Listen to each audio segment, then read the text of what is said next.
સુરતમાં રાહુલ ગાંધીની ન્યાય યાત્રાને લઈને ગૃહમંત્રી હર્ષ સંઘવીનું નિવેદન સામે આવ્યું છે, જેમાં જણાવ્યું છે કે ન્યાય યાત્રાનો જવાબ પીડિત પરિવાર દ્વારા આપવામાં આવ્યો છે. અનેક લોકોએ પોતાના જીવ ગુમાવ્યા છે. એના પર કોઈ રાજનીતિ હોઈ જ ન શકે અને આના પર હું પણ રાજનીતિ કરવા માંગતો નથી.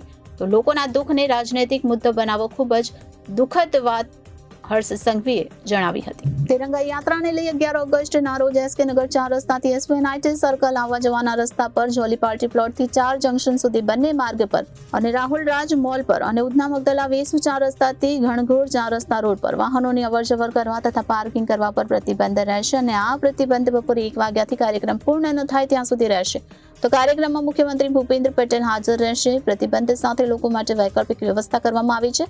સુરત શહેરથી એરપોર્ટ તરફ જતા વાહનો અઠવા ગેટથી પાલે પોઈન્ટ બ્રિજ નીચેથી ડાબે ટર્ન લઈ અનુવ્રત દ્વારથી કેનાલ રોડ થઈ અગ્રવાલ ટ્રસ્ટ સ્કૂલથી આગમ શોપિંગ સેન્ટરથી ડાબે ટર્ન લઈ આવવા 4 રસ્તાથી જમણે ટર્ન લઈ સિટી પ્લસ સિનેમાથી એસકે નગર બ્રિજ ચડી બ્રિજ ઉતરતા ડાબે ટર્ન લઈ કેનાલથી ગવિયર ગામથી એરપોર્ટ તરફ જઈ શકાશે.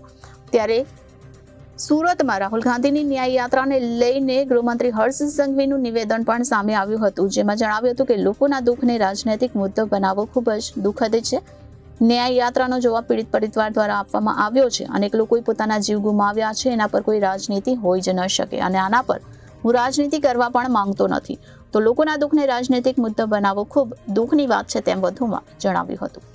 આહવાન પર કાશ્મીરથી લઈને કન્યાકુમારી સુધી ગામોની ગલીઓથી લઈને શહેરોના મોટા મોટા રસ્તાઓ સુધી ગામોના ખેતરોથી લઈને ગુજરાતની મોટી મોટી ઇન્ડસ્ટ્રીઓ સુધી શાળાઓથી લઈને કોલેજો સુધી ગુજરાતના પ્રત્યેક વર્ગના નાગરિકો પ્રત્યેક ઉંમરના લોકો હર ઘર તિરંગા આ અભિયાનમાં જોડાયા છે. તે બદલ હું રાજ્યના સૌ નાગરિકોનો ખૂબ ખૂબ આભાર માનું છું. આઝાદીના અમૃત મહોત્સવ નિમિત્તે છેલ્લા 2 વર્ષથી પ્રધાનમંત્રી શ્રી નરેન્દ્રભાઈ મોદીજીના આહવાન પર જે પ્રકારે હર ઘર તિરંગાના કાર્યક્રમમાં લોકોનો સહયોગ મળી રહ્યો છે, લોકોમાં દેશભક્તિની જે લાગણી છે એ પ્રગટ કરવા માટેનો એક ખૂબ મોટો અભિયાન એ ગુજરાતમાં 8 થી 15મી ઓગસ્ટ સુધી ચાલનાર છે. આજે ગુજરાતની મોટા ભાગની શાળાઓમાં બાળકો દ્વારા ચિત્રકામ અને રંગોલી સ્પર્ધામાં મોટી સંખ્યામાં ભાગ લેવામાં આવ્યો.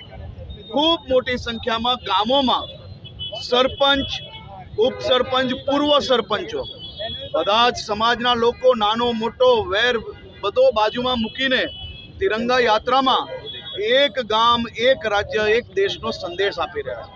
ગુજરાત પોલીસ દ્વારા તમામ મહાનગરપાલિકાઓ દ્વારા તિરંગા વિતરણના અલગ અલગ કાર્યક્રમો આયોજન કરવામાં આવ્યા છે.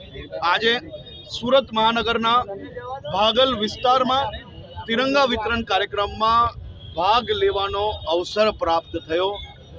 લોકોમાં તિરંગા પ્રત્યે જે ઉત્સાહ છે, જે લાગણી છે, જે આદર છે, એ આપ સૌએ બી નજરે જોયો છે. તિરંગાઓ ખૂટી પડે એ પ્રકારે ઓનલાઈન ઓર્ડરો તમામ કંપનીઓમાં, તમામ મિલોમાં જે તિરંગા બનાવવાનું કામ કરી રહ્યા છે તેને અછત પડી રહી હોય એ પ્રકારની માંગ દેશભરમાં ઊભી થઈ છે. તક્ષશિલાના પીડિતોએ કોંગ્રેસની ન્યાય યાત્રામાં જોડાવાનો સ્પષ્ટપણે ઇનકાર કર્યો છે, અને કઈ રીતે તમે જોઈ રહ્યા છો? ન્યાય યાત્રાનો જવાબ એ પીડિત પરિવારો દ્વારા આપવામાં આવ્યો છે. આ અનેક લોકોએ પોતાના જીવ ગુમાવ્યા છે. એની ઉપર કોઈ બી રાજનીતિ હોઈ જ ના શકે અને હું આ બાબતે કોઈ બી રાજનીતિક સ્ટેટમેન્ટ આપવા નથી માંગતો, પરંતુ આ પરિવારોના દુઃખને